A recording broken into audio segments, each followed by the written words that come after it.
All right. Well, hi there. This is Scott at Wandering Wolf Adventures, and I'm coming to you not live from HLG Con down in Atlantic City. This is the first ever HLG Con.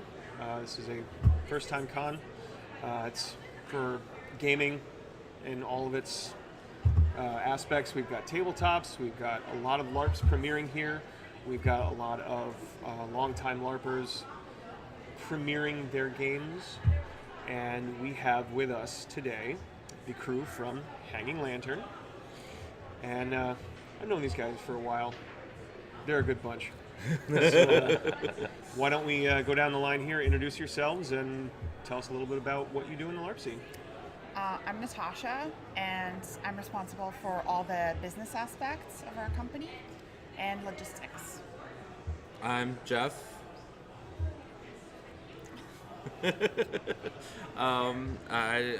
I help with with the writing, just basic work And continuity. continuity. Yeah. Continuity is important. For all you storytellers out there, continuity can make or break a story. Remember that. Yeah, I'm Benji. I do all of our design work, and actually all three of us write everything together. So, yeah. Team effort. Yeah. Awesome. So you want to give us a little brief description of some of the games that you've done so far? Yeah. So, our team actually had pretty deep roots in board games to start with, and so that's how we all met, is through Columbus Area Board Gaming Society. Cool. And so we've been designing board games for, I think Jeff and I designed board games together for about a year or two. And then eventually we kind of Natasha pushed us all into doing LARPing again. And so we just kind of That jumped. was you, huh? Yeah. You shoved them over the cliff? I By the dragged them ears. with me to our first LARP last year. And Yeah, and it was intense, a really good time. And so we were like, you know what, we want to bring this to Ohio, and we really want to just start rolling this out, but do it with our own voice. And so, but the thing is, I think our biggest thing is we really want to design games that we want to go to. And so it's like a selfish wish. Yeah, but I mean, that's not a bad thing, because for all you know, what you want to play is something that 500 other people might want to play. I mean, we hope That's the hope. that's the truth. Has it been working so far? I think it has. Yeah, I think so. Yeah, so we had, so last year we launched Real Royalty, which is the banner behind us, and it's our game about dark and twisted fairy tales inside of a realm that they're all kind of vying for power in. And so it's a perilous world of all sorts of things happening. And we just released a plot about mists descending on the kingdoms as children are disappearing across the lands. So, Problematic. Should figure that out and find We've out what's going on.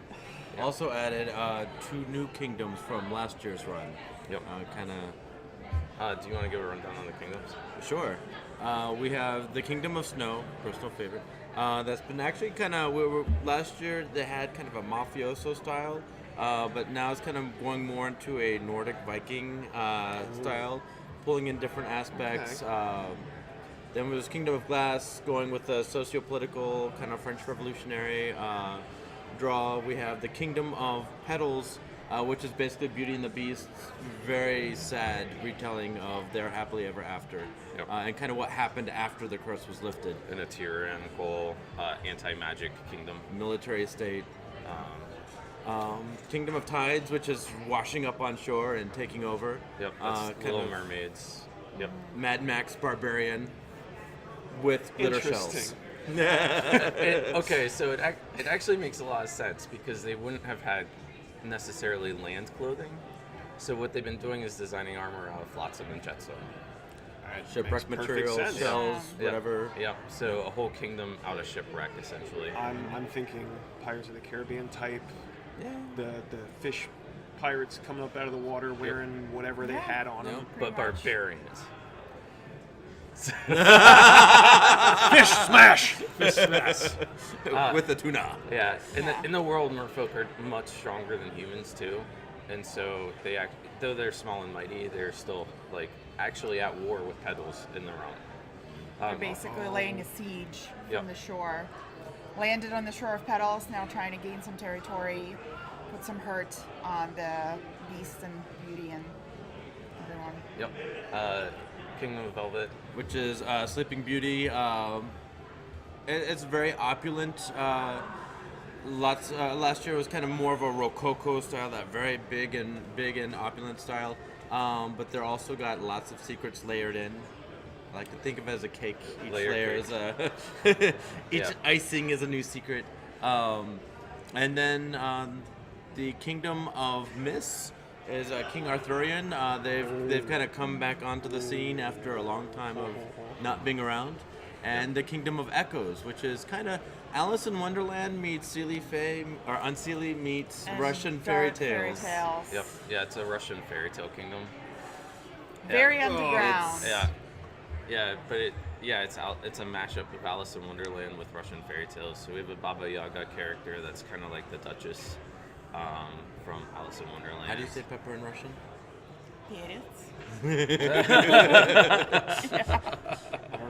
Our Yeah. resident Russian expert. Oh, Kingdom of Emeralds. Oh, thank you, Kingdom of Your Emeralds. It's favorite. actually my That's favorite. important. Yeah. No, which is Wizard of Oz, and we try very hard to actually keep it within the in the kingdoms that were from the books. Excuse Yeah. me. But they're kind of going into internal crisis issues with the Deadly Desert actually encroaching into the Kingdom of Oz and also trying to unite the separate countries. I know if you go beyond the first Wizard of Oz book, there's all these other countries outlying, so it's not just Oz anymore. It's Oz and Ev and all these other places. Yeah. So what's been really cool about this project is these are all the fairy tales that we grew up on, and so while we did do some unique spins on like Kingdom of Snow and Kingdom of Petals and stuff like that, I think Emeralds is, I think in our world is the most unique because it's the closest to the stories, and so Jeff did so much research on blending everything together. And what's interesting is we kept what was written to be true, but there's a lot in the book that isn't said in the books that isn't said as well. And so Jeff wrote things in between those like kind of gray areas that Fill in Baum didn't blanks. actually say, like Yeah. where things came from or stuff like that. Well, and the beauty with the Wizard of Oz series too is there are so many people who picked up the books after Baum and decided to rewrite a little bit of it. So it's like trying to pull a little bit from that as well, and Yep. without being, Yep. Yeah, but we like to describe the world as like darkly rich. It's this very colorful world with lots of characters that are transformed animals and fae and homunculi and all this stuff. But they're all being forced together through calamity, and they don't like it. Like we don't want them to walk away with friendships. Like that's not the point of the game. The point of the game is Kind of like warring city-states. yeah. Yeah, they're forced to help each other, but they really don't want to. Yep. And so they're looking for ways out of helping each other, So if not to basically, destroy each other. Alliance out of necessity, Yep. sort of thing.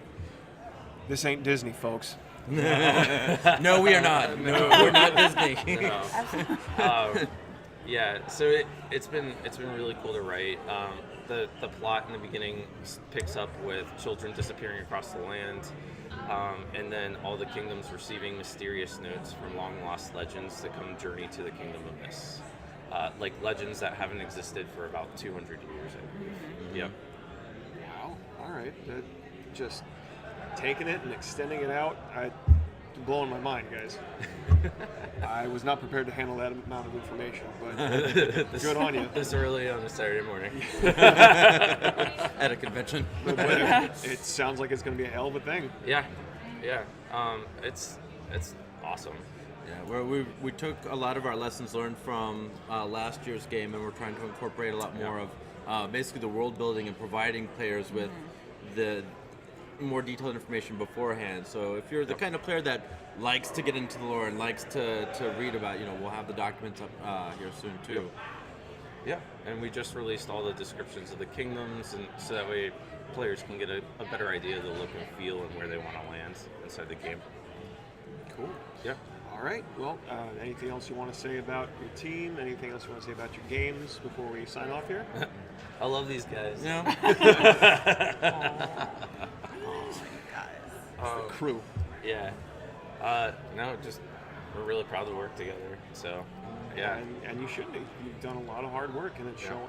It's paying off, and it shows. Yeah. thank you.